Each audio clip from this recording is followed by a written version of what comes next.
السلام ورحمة الله. الحمد لله رب الجلال والناصر صاحب الرسالة. أما بعد فقد قال الله تبارك وتعالى: أعوذ بالله من الشيطان الرجيم. بسم الله الرحمن الرحيم. يا أيها الذين آمنوا أطيعوا الله وأطيعوا الرسول وأولي الأمر منكم. صدق الله العظيم.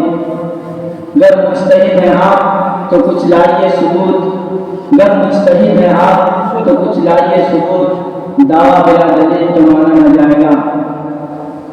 حضرت حکیم مستحکم اور سامعین اکرام، جب ہندوستان کی اس سرزمین پر انگریزوں کا مرہم سایہ پڑا تو وہ ذہنی آوارگی، مادر و پدر آزادی اور دینی پیغام رہنے کی سوغات اپنے ساتھ لائے۔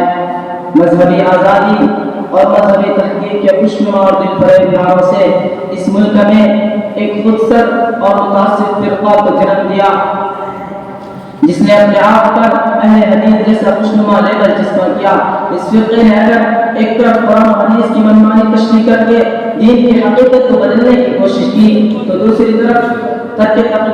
طرف خلفائے راشدین اور صحابہ کرام رضی اللہ عنہم کے اقوال اور کو پس پشت ڈال کر بدعت و خرافات کی طرف منسوخ کیا۔ اگر ایک طرف علم مجتہدین کے اجتہادات کا مذاق اڑایا تو دوسری طرف ترک تقلید کا لیبل چسپاں کر کے ہوا پرستی اور خواہشات کی غلامی کا باب کھولا۔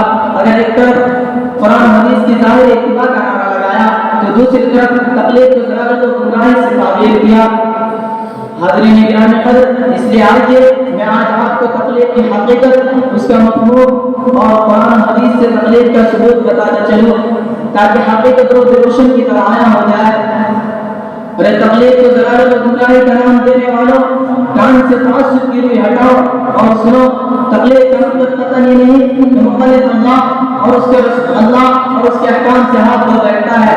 تقلید کا مطلب قطعاً یہ نہیں کہ مخالف رسول اللہ اور حدیث رسول صلی اللہ علیہ وسلم کو کسی پشت ڈال دیتا ہے۔ تقلید کا مطلب قطعاً یہ نہیں کہ مخالف امام کو شاعر کا درجہ دیتا ہے۔ تقلید کا مطلب قطعاً یہ نہیں کہ مخالف امام ہی کو واجب الاطاعت اور واجب الاتباع سمجھتا ہے۔ سنو، سچائی کے کانوں سے سنو کہ مقلد اللہ ہی کو شاعر سمجھتا اور قرار دیتا ہے۔ مقلد رسول اللہ اور احادیث رسول صلی اللہ علیہ وسلم، مقلد اللہ اور اس کے رسول ہی کو واجب الاطاعت سمجھتا ہے۔ اگر آپ تقلید کی حقیقت کو جاننا چاہتے ہیں تو ائمہ کرام اور اسلاف اسلام کی کتابوں کو اٹھاؤ۔ انہوں نے مسلم الثبوت، توضیح التلوین، عقائد الفرائض، منہاج الرسول، غائب التحقیق اور تحریر الرسول جیسی کتابوں میں تقلید اور اس کے مفہوم کو بیان کر دیا ہے۔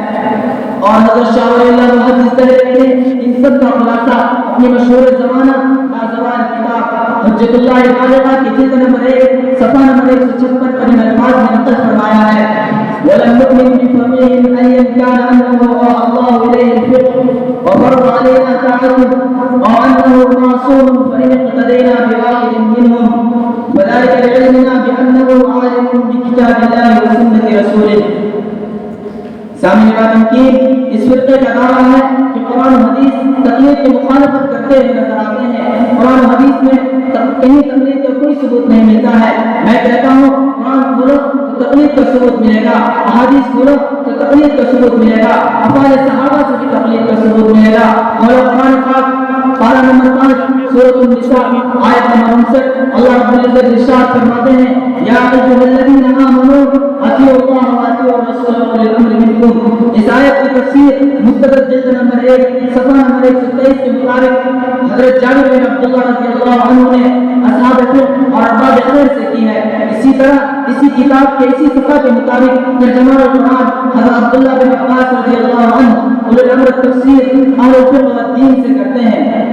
سامعین کرام، جس طرح قرآن کریم نے تقلید کو ثابت کیا ہے اور اس کو برحق قرار دیا ہے، اسی طرح احادیث مبارکہ سے بھی تقلید کا ثبوت ملتا ہے۔ چنانچہ ترمذی شریف جلد نمبر 2 صفحہ نمبر 207 پر حضرت حذیفہ رضی اللہ تعالی عنہ کی روایت موجود ہے۔